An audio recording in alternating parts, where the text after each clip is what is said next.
You are now listening to the new Old Heads podcast, premiered every Thursday at noon Eastern Standard Time at BringDownTheBand.com, and brought to you by No Bad Ideas, Coleman Dental, Printfinity, Indie CD and Vinyl, and Sun King Brewery. Support the new Old Heads by visiting our Patreon at patreon.com/newoldheads. You're now tuned in to the new Old Heads podcast. I am Major 7. I'm having a great day. So is Yoshi. He's in the building. He's having a great day as well. He got his fist up. Crew is here. Did Nintendo sign off on that? Nah, they didn't. Matter of fact, thank you for checking me, because technically we should get a check for that. So I won't bring him up anymore until they break bread with us. But speaking of the voice that you because you have a little Yoshi statue. Yeah, man. I mean, that's promoting product, you know. Yeah. But okay. I'm just saying, Nintendo doesn't play. You saw what happened to Soldier Boy. He wound up going to jail. Yeah, so let me chill. I'm going to keep him out the screen moving forward.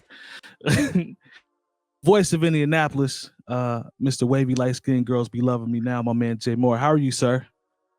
You know, once again, kicking but not high, flapping but can't fly. You know, just in the building once again. Glad to see everyone.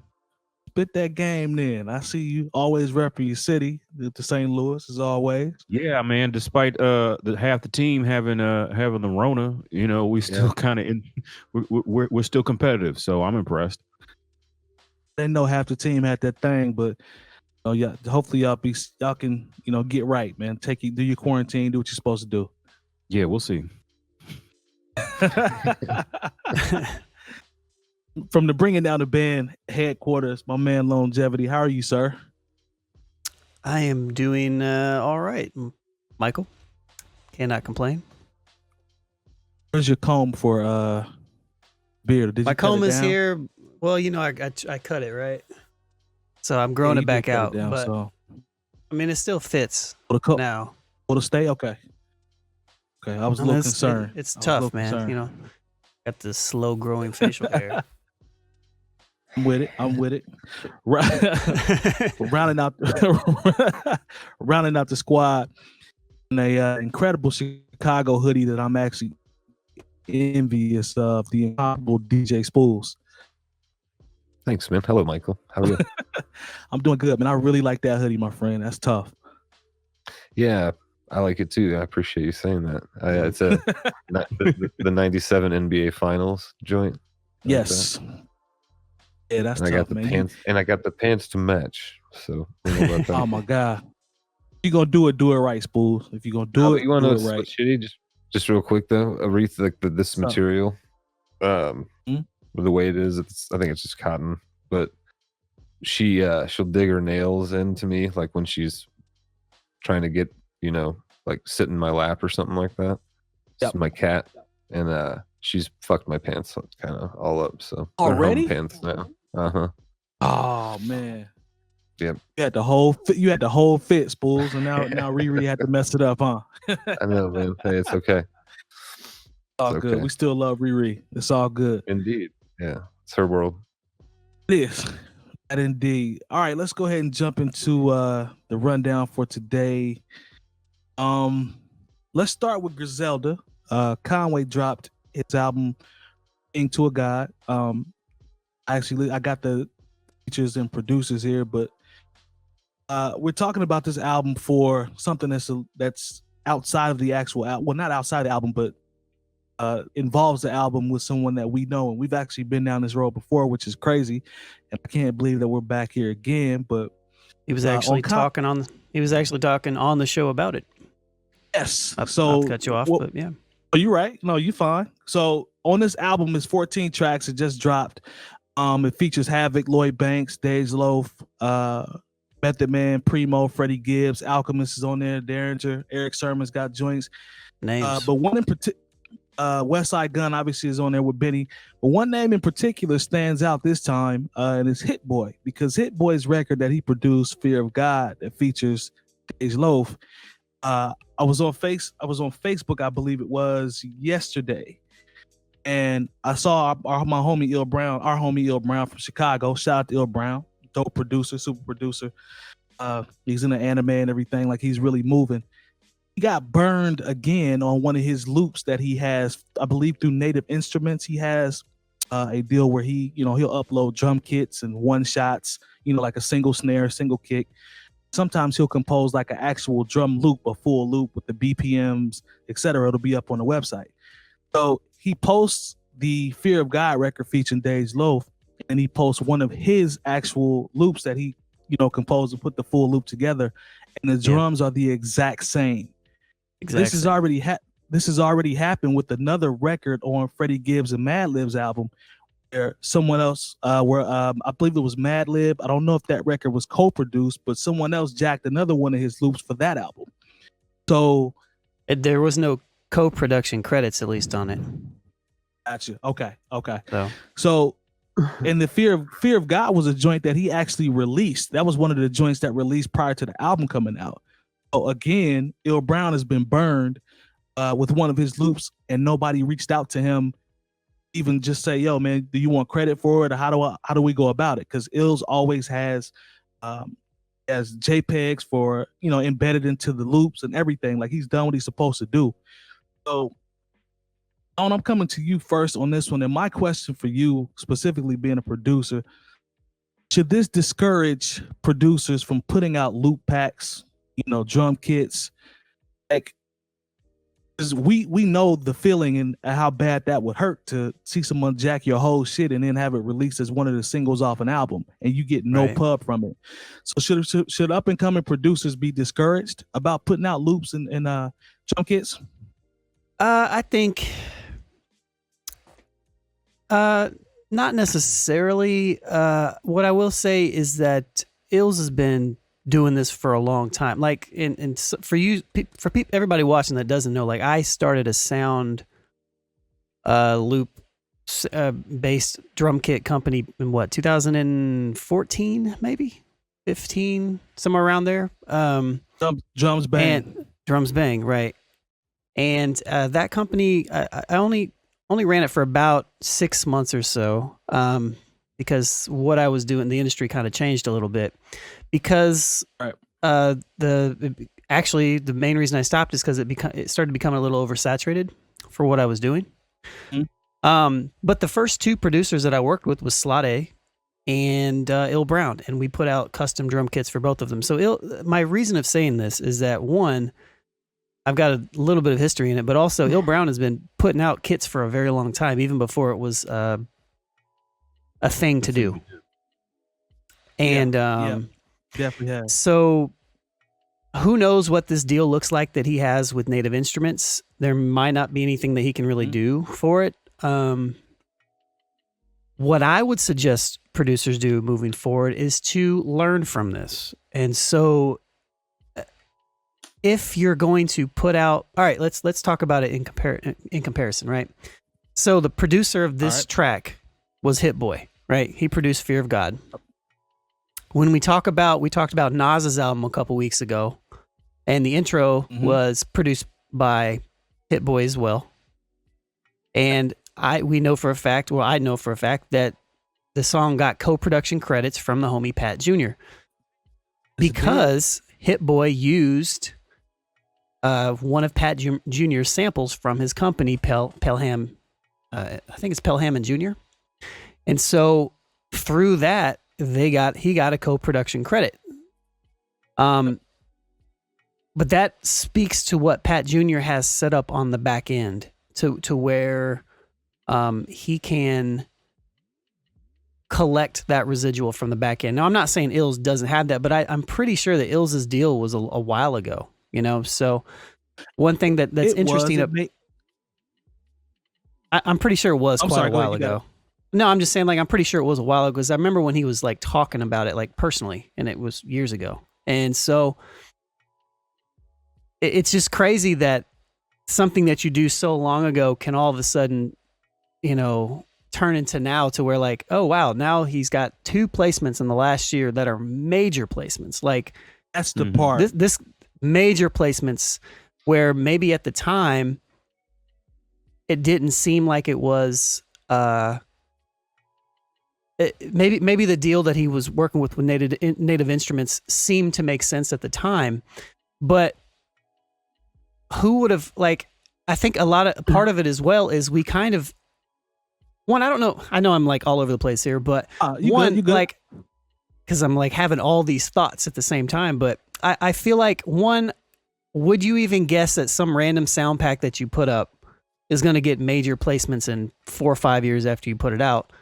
You know, and two, would you not expect the producer to reach out to you to actually give you credit for it? And that's, I think, the bigger talking point, which what we're kind of talking about right now. Like, do you think, Mike, this is what I'm opposed to you, because, and I can go back on it and we can talk about it around the room, but do you think that the producer, such as Hit Boy, is required to and or should reach out to producers that he's using sound kits from if they are quote unquote royalty free?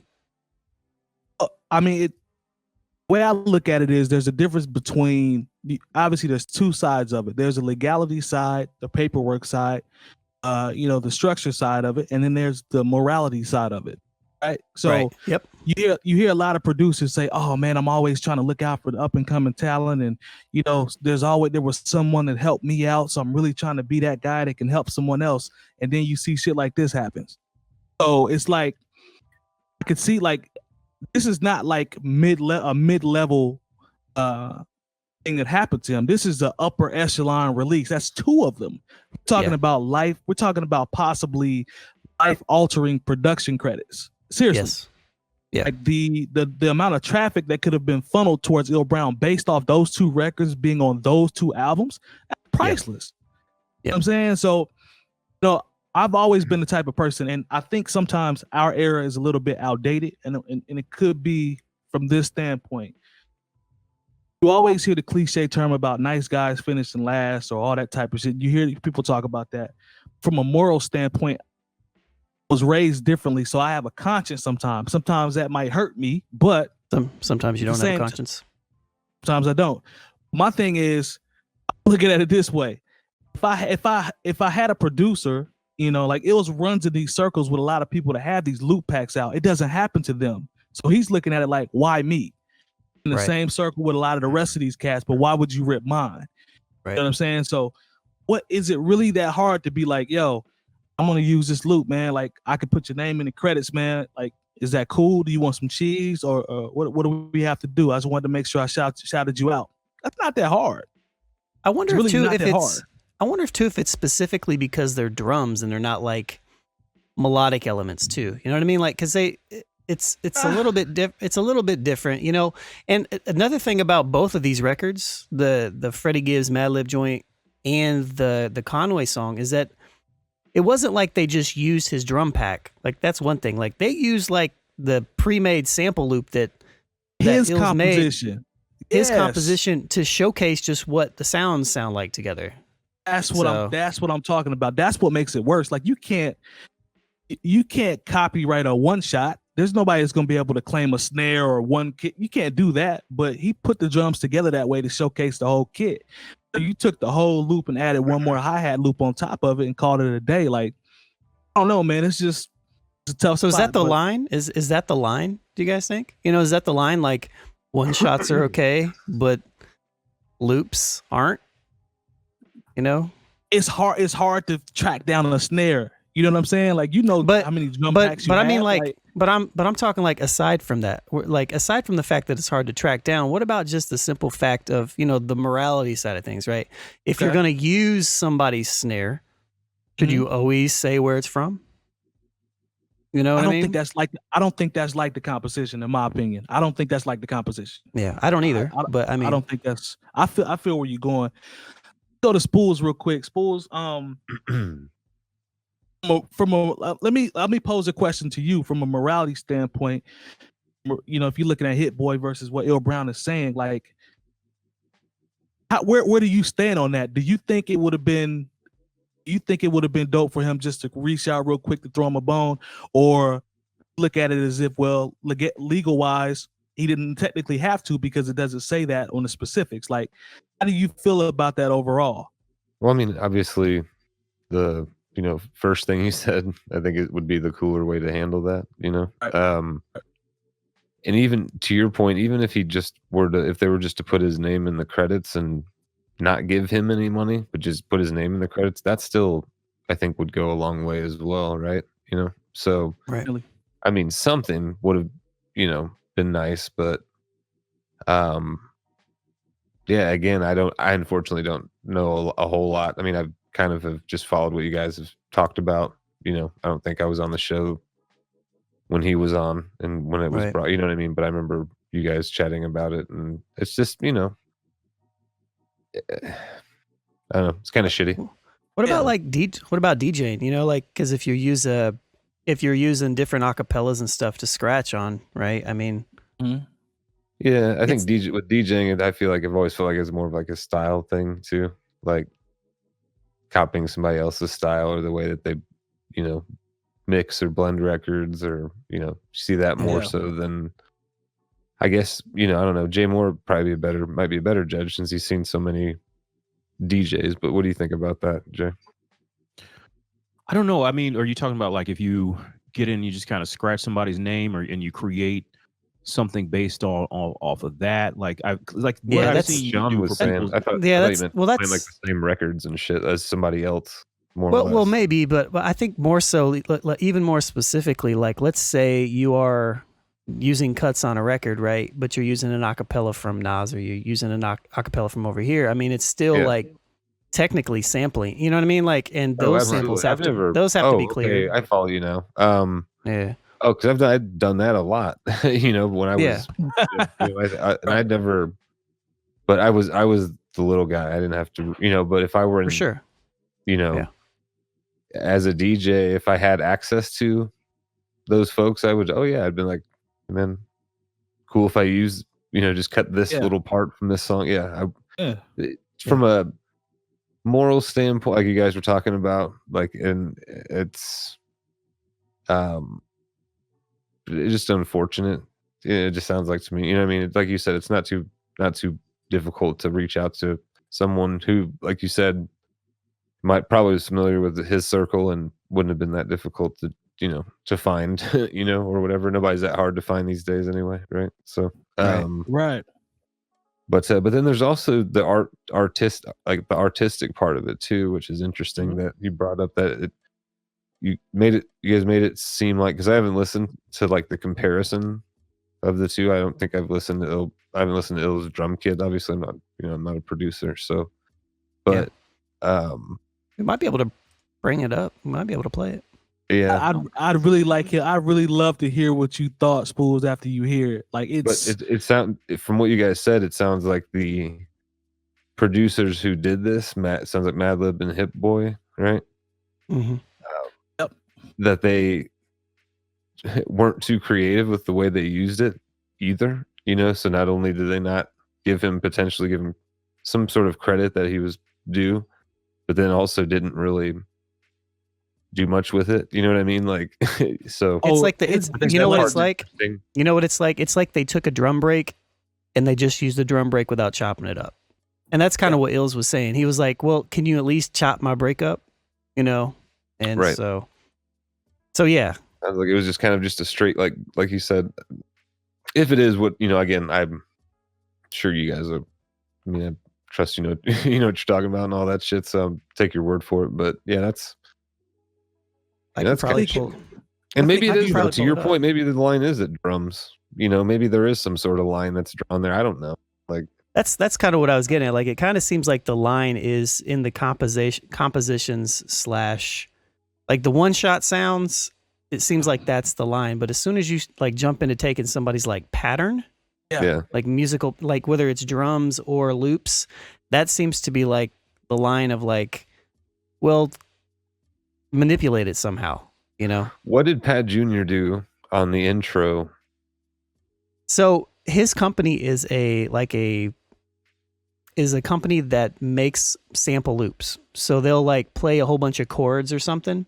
Mm-hmm. They'll sell them on Splice or wherever you can get sounds, and then any producer can use them however they want.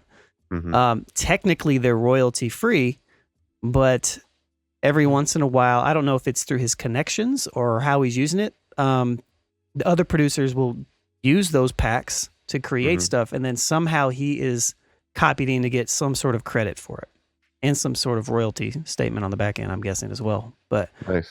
So it sounds like he has, from a structural standpoint, there's something there, like Lone was talking about, that he's able to at least, I don't know if it might be part connection, part paperwork, but there's something that's going on back there that enabled him to, get recognized. You know what I'm saying? And it can be also depending on how you put your loop out. You can say it's straight royalty free, or you can say, hey, you can use this, but if you get a placement with it, a license, yeah. So, but if you use this for something, then you're required to give us some type of percentage credit. Like you can write that into the contract. I've seen commentary back and forth. Most artists or producers that I see that make this type of stuff, they go for the royalty free route for the simple fact that it's easier. But I guess I don't know what Pat's contract really is or anything like that. But I just didn't. Yeah. Jay, what do you think, man? Well, I mean, first of all, this is the music industry. It is a dirty, dirty game. You go. I feel for 𝗀𝗚 just because Hit Boy and Madlib are pretty much on two opposite sides of the spectrum as far as, producer sensibilities, and he got jacked by both of them. And I think, and maybe jacked isn't the word, but, when you hear the comparison, you're like, wow, man, like, even if you don't, identical. Even if it's the same situation and of course I remember when the Madlib album came out and we had our discussion about that. I was like, yeah, man, that half man, was it half man, half cocaine? That's that shit. I just remember thinking, man, that's the one of the beats that stood out to me.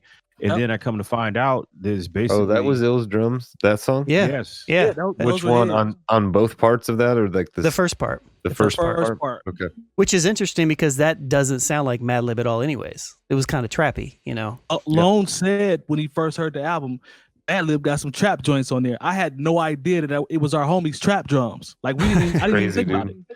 I love that song too. That's my favorite song on that album. It's crazy. Exactly. And so, like, the thing is, if this is what you're doing and you're somebody like Madlib or Hit Boy, like at least, like,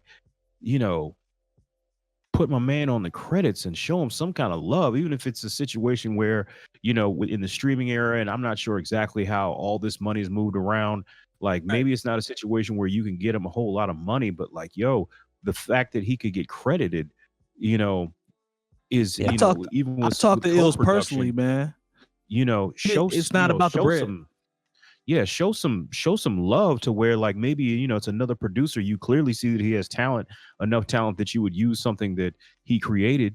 Let him. If you're not willing to give him any money, okay, cool. But at least put him in the credits so he can take that ball and run with it. A lot of times that's really all it's about. Like, the whole situation to where Cash Money wasn't paying its producers. It's like, okay, all right, we didn't get paid for this, but at least my name is on it, and I can now that's a different story because there were big radio hits and club bangers that were not. They had some records. Yeah, they weren't, but at least those people were able to keep it moving and keep working, and get their money elsewhere. But I just feel like, in this day and age, especially with the way records are selling or streaming or however it is that they try to compile all these numbers and try to make it make sense, like at least give people their proper credit as far as being a contributor, or be like, yo, if you got it from here, and the internet makes the world a very small place. Like eventually this stuff is going to come out, and maybe, and here we are talking about it. Even don't get me wrong, I love the Conway album, but here we are talking about this. Right. So instead of the album, don't think somebody's not gonna see this and be like, oh, I didn't know that, and start doing the research. Like, nobody wants to be considered a thief or a biter in this game. You know what I'm saying? And I just think that at this point, just give me the credit, and I can put that on my resume and say, hey, I did so and so for Madlib, with Madlib, for Freddie Gibbs and Conway the Machine. You never know what that could lead to for somebody else. Like, it's sometimes just put some good energy out into the universe, man. It doesn't take much. Yeah, and I have to say, shouts to people, producers like Illmind. He, he goes live on Twitch, I think 3 times a week or something. But he's had this type of dialogue on his channel about, why would I not reach out to somebody who's a part of that makes just to build that relationship for the future, and whatnot, and build upon it. Now, granted, he has a ton of kits out, so it makes sense for him to do that. But aside from that, like he is kind of creating and starting this conversation, which is a good conversation to have. Yeah. Because for a long time, to be honest, like this was an entirely gray area. Like sample kits started coming out and like, it's cool. I don't have to worry about sampling and clearing samples anymore. And now it's like creeping back in like, oh no, you still have to clear samples. It's like, it's like one of those weird things. But like David said in the chat, he said, how is this different than people sampling loops in general? Yeah. Well, technically it is like, it's exactly like a loop. It's the same concept. You know what I mean? So I don't know, man. I just hate to have someone that we know, that's a close friend, have to go through that twice, man. And this has been within, when did that Gibbs album come out? That was, it's been within 4 or 5 months.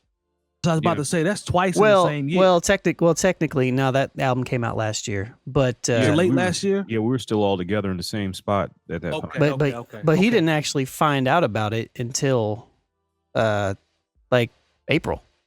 Yeah, it was a while down the road. Yep. Is that the loop long?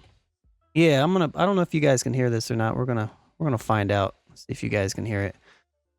At least the chat will be able to hear it. Okay.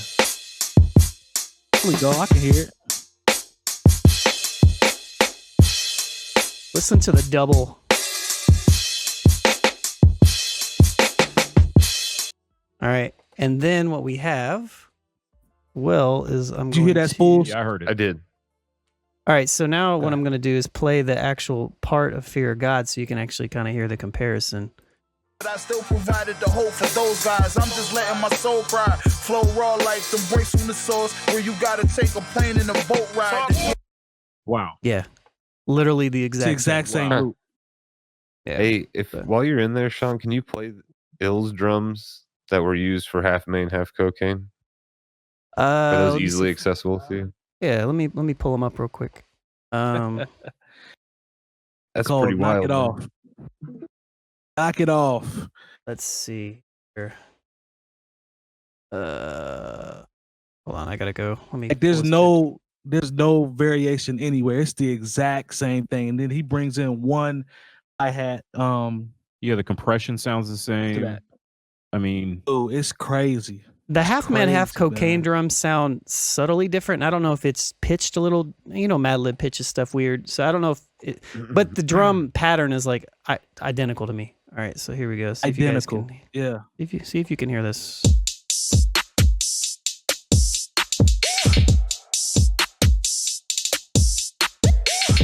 So at the very end is the part that really kind of gets like down here. Never learn. Mm-hmm. This part right here is where it kind of sells it. Yep. Yeah, That's it's crazy. identical. So it's hey That's kids, wild. don't steal drums. You know what's ironic Kids do is not that steal drums. is the thing is that People who I all have stolen drums from people.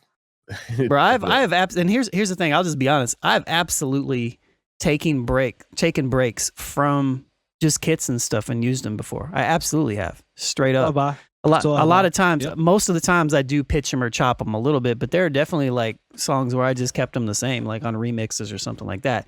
Now, very rarely ever on like an actual full length release, but I've definitely done it before and never really even thought twice about it. So now I will. Last like 3 or 4 years as like sample packs start coming out and more producers are putting the stuff out, but yeah, it's still crazy that these are such major releases and they didn't reach out to all the artists that are a part of it. yeah. But Yeah, man. And his are identical. Like it's just the exact same thing, man. It's just crazy. Just crazy. But we'll see, man. I know he's gonna I don't know what he can or cannot do. He definitely put it on his IG page and tagged them. So tag both of them. Like yeah, he did. He's had enough. So we'll see. Let's take some time, and we're about halfway through. Let's shout out some of our partners real quick before we get into the second half. What's the next topic we're going to talk about too? I don't even remember. Is it going to be? I have listed. The 100 songs. That one kind of went a little long. Yeah, the Tupac. Define New York. I got the 100 songs. Okay. All right. Let's see if I can figure out how to transition this in here. We'd like to thank our partners for the New Old Heads podcast. No Bad Ideas Clothing Company, Coleman Dental, Printfinity, Indie CD and Vinyl, Sun King Brewery, and the hub for all things New Old Heads, bringingdowntheband.com. Remember, once you type Bringing Down the Band in the search bar on YouTube and the page populates, subscribe and hit the bell for notifications. And as always, we thank you for your support. Now back to the show. All right, we are back. Hey. All right. Conway puts out so much music though, Nicole. Like he has so much music. It's just like it's hard to put like a number on it. Like they all run together to me. Most of the music he puts out, Griselda in general, is just good too. So it's like he's talking like he got another one like in the can somewhere. Like I don't doubt it. That's how they roll. Recording now. Yeah. The only thing that I feel like it works against him, I was talking to somebody about this weekend, is, Pray for Paris is still, it's in my top albums of this year. But then that came out this year? Yes. But then he put out another one maybe a couple months later, maybe not even that long later, which I didn't like as much. I mean, other than... Are you talking about West Side Gun? Yes. Yep. I love that track he has with Stove God Cooks. Is that what it is? Stovepipe? I don't know. I can't remember. Yeah. I just... Oh, he's about to say Stovepipe. Yeah. I mean, I just love that name. That's hard. But it's just like, yo. It's like one of the best street rap names ever. But Stove God Cooks. Like that name is gangster. But Pray for Paris is like, that's to me, like, as far as if you hadn't been able to get somebody in the West Side Gun yet, I'd be like, okay, let's sit down and check out Pray for Paris. And I love the records that he's done so far, but like that one to me, I probably ran that more than any Griselda release up to this point. And like, I really like this new Conway joint. And I was like, okay, I feel like they're getting into that sweet spot to where even like, because there are people like, because Spoolz put me on the West Side when he played me the track Mr. T, which is crazy that you cannot stream that or buy it anywhere now. I don't know what the legalities, that whole album has basically disappeared from the internet. Well, you can find it on YouTube, but as far as legal streaming, it's just not around. But I feel like they're getting into their sweet spot to where like they're not just making these collections of albums or of songs. It's like, okay, these guys have figured out how to make records. And so I feel like the next one to come when Benny puts his out, because I always feel like Benny was he's got one with Hit Boy coming. I always felt like Benny was the best, straight up lyricist in that crew. And Conway, I mean, I love West Side, but I think that Conway and Benny are better overall lyricists. But like Conway, like really, like, aside from all this other stuff we talked about, like it's a good record. I mean, I like it's a record that is not going to be here today, gone tomorrow. Like I'm going to listen to this record more than just what I need to, so I can talk about it on this show. Because a lot of times that's what happens. Like I just want to make sure I don't want to be out of the loop on things. So, while I'm running or playing video games or whatever, I'll be like, okay, let me make sure I give this a good once through for the show. Kind of like what, basically that's the only reason I've listened to the last like 3 or 4 Eminem albums, so we can talk about them on the show. But I don't go back to them. That's just real. Yep. Well, I mean, with Benny, I'm very curious to hear what Benny comes up with Hit Boy, because they are on a good little streak. So shout out to Stove God Cooks as well. His Reasonable Drought album was fire too. He had some heat on that. Let's jump into this list that was on vulture.com, where they had what they have listed as the 100 songs that define New York rap, and they have them ranked. It says it's not a sound, it's an attitude. So I think some of these are no-brainers, but here's my question to you guys, because some of these joints on here, I'm sure we'll have different opinions on. Do you want me to quickly scroll through, or do you want me to start? I don't care about like all 100, maybe just the top 10 or 5 or something. Whatever top you guys 10 think. is 20 or so. Is 20 cool? Yeah. Mike's like, let's talk about them all. I mean, it's whatever. I can, I just wanted to make sure. We didn't talk about it, so I figured that No, out. I was just giving you shit. Oh, yeah, go ahead, man. 20 is cool. Sure. All right, let's find 20. So I mean, if somebody else wants to listen to all 100 of these, by all means, speak up. I don't want to take that from you, All right, man. So we starting at 20. And again, these are the songs that define New York hip hop and New York hip hop sound. They have Onyx Slam at number 20, 1993. No. So what's interesting is like Onyx was like a punk rock group or something before they were a hip hop group, if I'm not mistaken. Jay Moore, you recall? I don't remember that. I'll have to. I mean, I don't know if they were actual group, but that's what they were like. I don't know. I think they were maybe in group. I don't have to double check that, but at least heavily influenced. So I have to look that one up. Maybe I'm not sure about that one. Maybe it wasn't. I don't know. I'll look that up. Okay. Yeah, I'm not overly hip on Onyx, to be honest. Like, I know that song, but I don't really know a lot of their other records. I had to tape. I always felt like Throw Your Guns would have been more of a quintessential New York record. Like Slam was damn near crossover. Yeah, they had some heat though. Yep. Mike like all 100. Nicole a hater. Number 19, Gang Starr, Mass Appeal, 1994. I'm not mad at that. Yeah, okay. I love it. Extra. Everybody good on that one? Yeah. Yeah. Okay. Slick Rick and Dougie Fresh, Lottie Dottie, 1985. I think. Yep.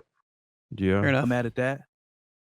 Okay. And this is the ones that just capture New York, right? Yeah, That's the idea behind this.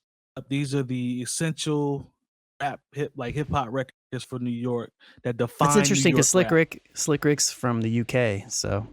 But true. Yeah. True. And Dougie. Well, I hey, guess Dougie Fresh. Guru's from Boston and Premier's from Texas. From Houston. Texas, yeah, that's true. It's a fact. Okay, so now this is where we get a little sketchy for me in terms of being top 20 all time. Lord Tariq and Peter Gunn's Deja Vu, Uptown Baby, 1998. Top 20 in New York? I agree with that. That was. You'll take that, Spoolz? Yep. I mean, if it wasn't for the Bronx. It's literally think they I'm talk cool. all about New York, and it's in the chorus, and I think it's a very New York song, and it captures the video captures that era of New York really well too. So, Video was fire. I think I'm cool on top 20, but I get why it's on the list. It should be top 10. I wouldn't be upset if it was top 10. A little high for me, bro. That's a little high for me. They might have been one hit wonder-ish. I don't know if you guys feel that way about Peter Guns. Oh no, they were definitely one hit wonders. Yeah. This song was fire though. But that song is fucking ill. Yeah, you're right. If I'm not mad at the that. Bronx rap shit probably wouldn't go on. So tell me where you from. That song was dope. All right, Uptown 16, Baby. Big Pun featuring Fat Joe, Still Not a Player, 1996. Okay. Yeah. Okay. Yeah. I mean, hell, I'm one of those people. I like the original. I'm Not a Player is more than I like the remix with Joe. So that was a big record too. It was a much bigger record, but I like the original. I'm mad at you. Let's see, 15. Tupac. DMX Rough Riders Anthem, 1998. Yeah. No issues for me. Which one? No, I don't think that would. Rough Riders that Anthem. I don't think of New York when I hear that. I definitely do, man. And the video. No, it's more about the song, but the video. It's like, man, them with the riding through and with the bikes and four wheelers and all that. I think I'm with Spoolz on this one. I don't have any issues with this one being 15. I just don't hear for some reason I don't know. I think of the East Coast, but I don't think of New York when I think of that song. But I don't know. Just talk about the sound, the vibe, long when it comes on. When I think of the Rough Riders, I think Rough Riders was more than just New York, though, wasn't it? Well, it was It was pretty New York, like Philly too. But the majority was New York. I mean, when say that. you're talking about Eve, but I mean, kind of. The whole thing is with when you're talking about after say Eve was a big part of Rough Riders. This is when New York had figured out how to make not just New York records. You know, there was a time where like unless you just liked hip hop, you know, and you heard some artists from New York, you weren't listening to them like you were. Like Dre and them had the formula and figured out how to not only make West Coast records, but how to make crossover Universal records. And there were artists from New York who had a problem with that. But there was an era after that, after a certain point, especially when Puffy hit with No Way Out, where they figured it out. And I believe part of Rough Riders was part of that, them figuring out how to make nationwide records that had that certain appeal. So it doesn't feel as New York as maybe something like Mass Appeal. Yeah, Mass Appeal, like that, it's New York to me, you know. I'm not mad, yeah. But yeah, I mean, just my thoughts. Oh yeah, just after brief research, didn't find anything about Onyx being necessarily in a group, so it might have been blowing a little smoke up everybody's ass as far as that. No, you know what? Sorry, but I know where you might have got that thought. You remember there was a movie called Judgment Night, and basically it was all rappers doing records with either like punk bands or alternative bands. Onyx did a record with a group called Biohazard. Yeah, and it was the lead single from the movie Judgment Night. So I can see where you might have picked up on something there. But they were into like the whole like. I mean, people like the mosh pitting shit and like. Oh my god, yeah, all that shit. The slam video is full of that. Yeah. But that's anyway, why I feel like Slam really isn't that quintessential New York record compared to Throw Your Guns. I don't know if that's even on the list, but I feel like Throw Your Guns is definitely one of those East Coast bangers. Yeah. All right. Let's go with number 14, Terror Squad, Lean Back, 2004. It's a big record, man. It was poppy. It was popular. It was a pop rap record, I think, too, and I don't know if about that one being 14th ahead of some of these other ones we've said. Some of the other ones. Think that might be a little high, Spoolz? I do. Yeah, I do too. Okay. Now, I'm not from New York, so I mean, honestly, I don't really know. Yeah, but it's just not, nor am I, but it just, it just doesn't, like when I hear it. That doesn't make me think. When I think of New York, though, I think of like late 90s and 80s for some reason, but maybe that's just where, but anyways. Yeah, let's see what else is on this list. I'm not sure about this, because if these are the top 20, I'm not sure what 100 through what was passed over, right? 100 through 21 that's what I'm saying. So number 13 is Fight the Power, Public Enemy, 1989. Okay. Not bad at that. Number 12, Craig Mack, Flavor in Your Ear remix, 94. Okay. So I think that makes sense. Number 11, Tribe Called Quest, Scenario, 92.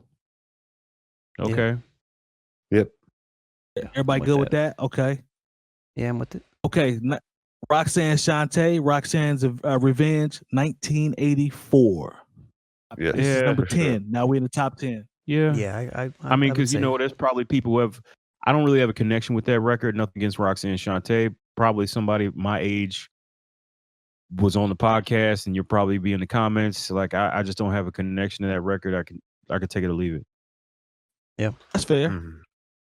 I don't have a connection with it, so I'm gonna agree with Jay more. But I also see why it would be on there. Like I get it. I understand. I have more of a connection with Live on Stage than Roxanne's Revenge. Live on Stage. We need some beat nuts on here, man. All right, so number 9, MOP, Annie Up, 2000. Okay. I have no issues with that. I mean, MOP is very New York. Yeah, you don't get no, but that's hard to beat that if you talking about actual New York and Brownsville and all that. Like they definitely embodied that.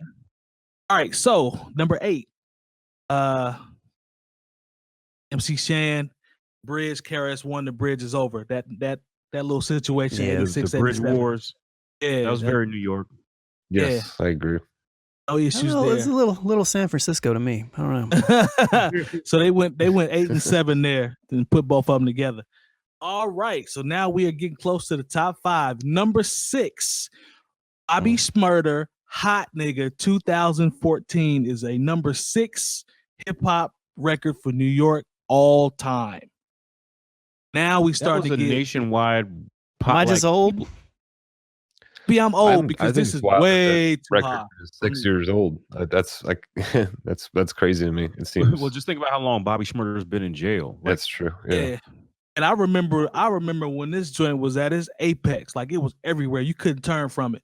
However, I don't know if it should be 6 on the list of 100 New York records all time. I'm cool. I think that's a little high for me. Just wanted to throw the young cats a bone, I guess. Maybe they Let me throw ask them a you this bone.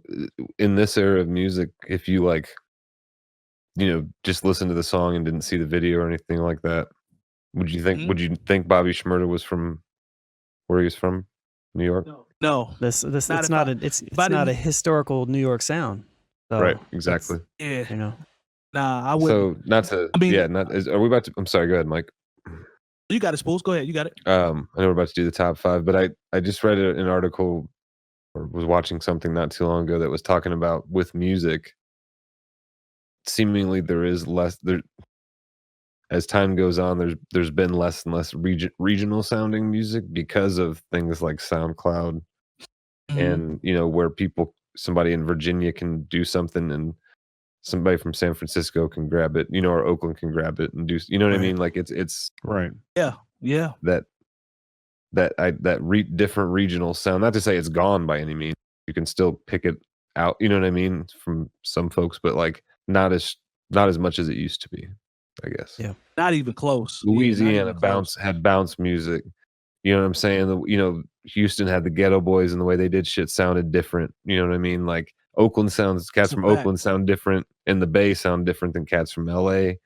You can just hear that shit, but as time goes on, because things like the internet, this thing I watched was basically saying you're hearing less of that regional sound. No, that's absolutely true. And there definitely was a time, to Spool's point, where versatility in the sounds, you could definitely tell.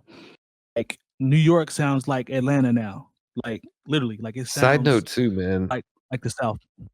I've been like just another thing. So, do you guys remember? So Atlanta has been on top of if you talk about regions or whatever of like popular rap. You know what I mean? For a while. You know what I mean? I would say. Yeah. As far as the city, but Atlanta in like probably pre-Outkast was like 69 Boys and 95 South. They were more influenced by like the Miami shit. Definitely. It wasn't Two Live Crew. It was more call and response, more chance. Yes. And it wasn't until like our 16s. Yeah. Yep. So, but anyway, this thing I was reading was saying how Memphis is really what had that, influence on Atlanta because of the Memphis sound, which is very unique in rap. You know what I'm saying? If you really, know it. That's the one thing. It's lo-fi. That's the one thing I miss about, that's the one thing I miss about, years like 96. When you see that album, you see all the albums that came out in 96, you just put them all together on a collage. Like the flavors are so different. It was from Tribe to UGK to Outkast. Like everybody was different. Roots. You know what I'm saying? Like that's one thing that I really miss about, that era was the versatility on the mainstream. All those records were getting played. Those weren't underground joints. They were getting played. You know what I mean? So that was definitely a good time. All right, so we're in the top 5 now. So these should be no-brainers. Nicole has already looked up the list. I see you in the chat. She's got some discrepancies already. We'll have to get to those. Number 5, Wu-Tang Cream, 94. I don't think we have any issues with that. Absolutely. Fair enough. Number 4, Nas, New York State of Mind, 94. Absolutely. Yes, that was sir. My number 1 pick. Actually, that was going to be my number 1. I like New York State of Mind Part 2 a lot as well. Ooh. It's a dope song. Yeah. This is no question. Juicy, a biggie. 94 is number 3. Yeah. Okay. Yeah. I'm not mad at that.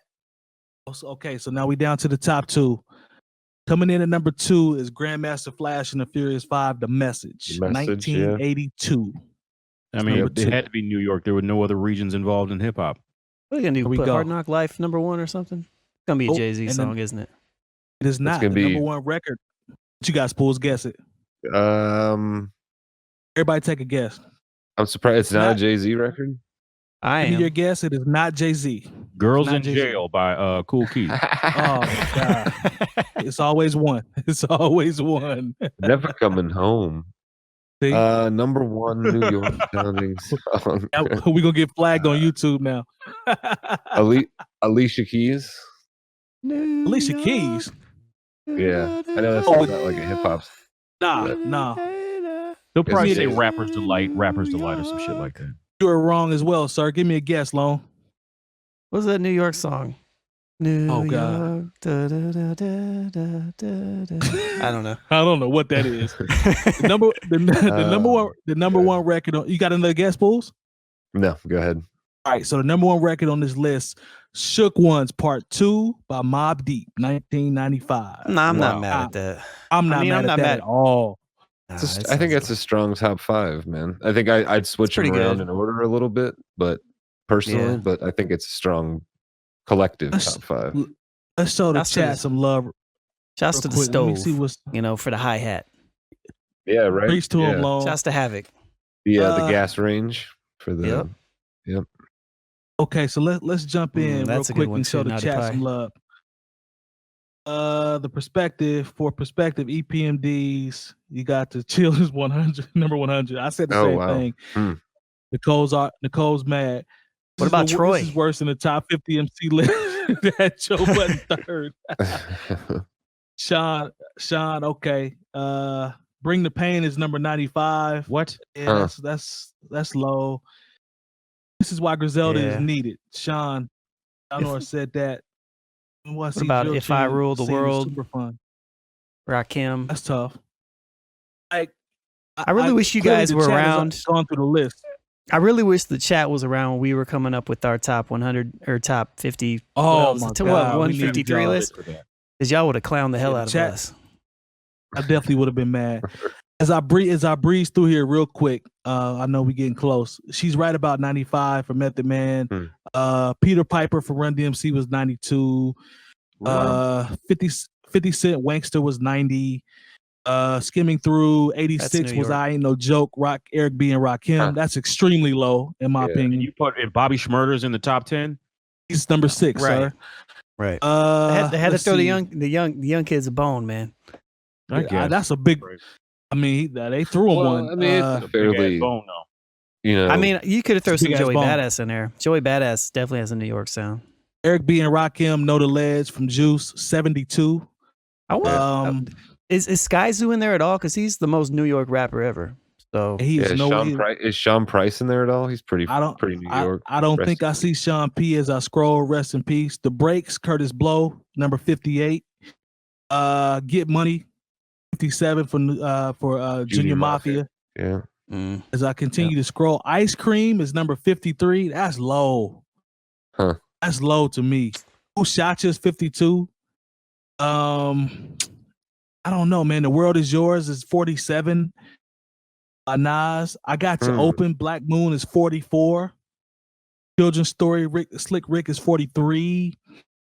Dead Presidents 2, Jay-Z is 41. We Gonna Make It by Jadakiss is 39. So Yeah, the song I was thinking of with Alicia Keys, it was a Jay-Z song. Easy Song New York. Was yeah. it? Yeah, I was like, I just Paid in Full. what Eric- is the Eric song? B. and What was the Rakim song is I was doing? 29. It's New York. That's Alicia Keys and Jay-Z. Yeah, Oh, that's the one. Alicia Supposed Keys. yeah, that's the one that comes to mind. Yeah, Oh. that one I should don't be see- on there. I don't see Kane on here. Nicole be hating on Big Daddy Kane. Empire State of Mind. does she?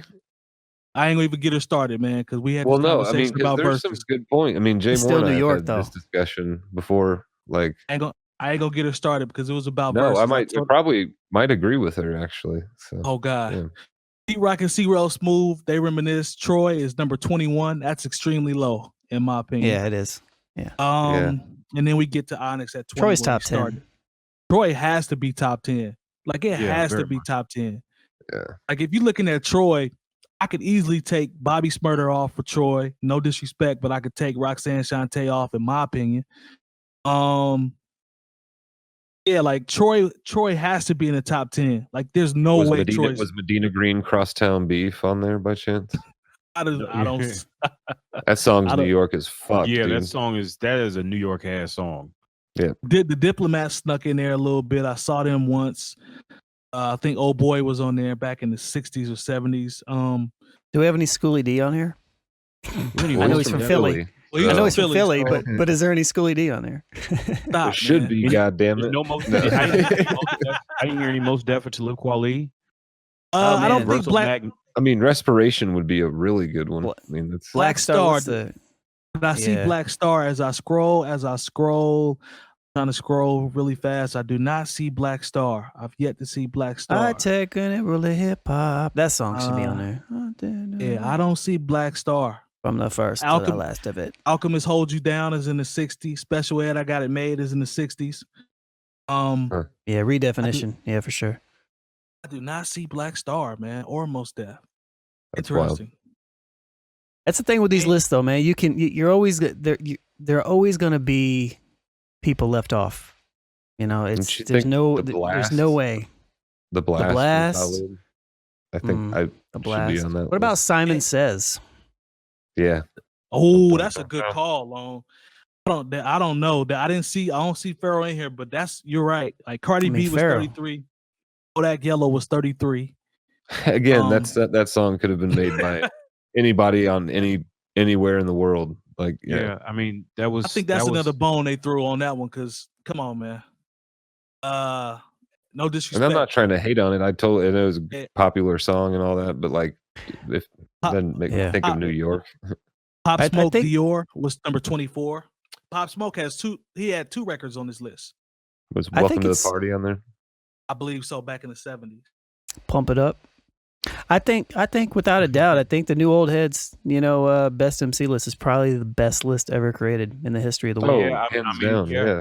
Kinda Ours is very fair, man. We had multiple categories. Data. Oh man, we Um, had discussion talked- just about what categories to have. Yeah, you we- know? yeah. Yeah, There like were discussions about who was I just wish going to you- be on. Yeah. On the Lone, do you list, have right. do you have our top 10 accessible Yeah, to you yeah, before we yeah. get out of here? Could you pull that up real And they quick can so we find it. They can find it on our Instagram page as well. That's a good Yep, point. and Now this is a And little New- different. This isn't the same type. This isn't New York. This is our top 10 of all time. All time. MC And we had a very extensive criteria and a good Some of conversation. y'all are- That shit took like eight to 10 weeks, if I'm not And we- mistaken. it's like And we it's like all 8 did not- episodes, man.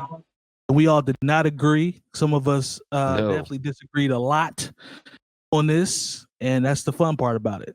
See if I So, can make this bigger here. yeah, let's see. So if this we is can actually see- on newoldheads.com as well. Here, I'll make this bigger. I'll just click it. Boom. We went through a whole bunch of nonsense for this. If Nicole is still in here, please look at Look this at list. Doom at 54. Look, that's just sad. Yeah. I Black want to Dot, open up number any one. old wounds. Oh God, the fact that Scarface is not. Oh my God. Spoolz, look. Scarface is number 9, though. He's number 9. He ain't first, but He's my He's number 9. number one. He was my So- number one. So we have Black Thought, 3 Stacks, Jay-Z, Biggie, Nas, Kendrick, Common, Rakim, Scarface, and Royce, based off our criteria. Rounding out the top 20 You know, was man, that's Ghost, crazy. KRS-One, Cool G Rap, Pac, Fonte, yes, Fonte from Lil Brother, Big Pun, Q-Tip, Big Boy Redman, and Busta Rhymes. The criteria was steep. Criteria Yeah. was very steep. Oh, But I mean, we went all the way up to like 156. So we had to Yeah. cut it off somewhere. Be Legit and Trina. Newoldheads.com. You know- You can check the whole thing out, though. Yeah, check the list out. Come back and visit us next week and let us know what you thought about the list. Also, let us know if you've had one of those Travis McDonald things from please McDonald's. let us know. And how did it go? Yeah, let me know if you did, cop any of the how'd it go? merch too. We want to see how the quality of the merch and if they got toys and stuff with it. If it's a Happy Meal, holla at us, man. Let us know what y'all got. Be very curious about that. Did you guys see the video of of the white kid that? And there was like this, I don't know. He walked into a McDonald's and he was overexcited and he was like, "Do you have any?" He was like, they told him, "Hey, you need a mask on," and so she gave him a mask. The person working, and he's like, "Do you have any Supreme masks? I only wear Supreme." And then What? he was all joking kind of. And then eventually he was like, yeah, he's, Cactus Jack? It's like Cactus Jack sent me Yeah, he here, said- Yeah. And then eventually like this white woman got randomly mad because they were filming and started like yelling at them. And then they were, it was very bizarre. I need to watch this. You guys see that there's a Karen Halloween mask? Where'd Jay Moore go? That's hilarious. I think he dipped on us without saying he dipped on us. Yeah. Oh, Bye, Jay well. Moore. All right, man. I think that's going to do it for this episode. We appreciate everybody rocking with us in the chats. Stick around for a little bit. We usually stick around to around 11ish. Remember, go to the new channel on YouTube. Search for New Old Heads. We have a new channel that we started. We're trying to get our subscribers up as soon as possible. So please go on there and search for New Old Heads on the search bar for YouTube and subscribe to the new channel. Still rock with Bringing Down the Band as always. That's the hub. What are you saying, Long? Yeah, I'll drop the link in the chat. So Perfect.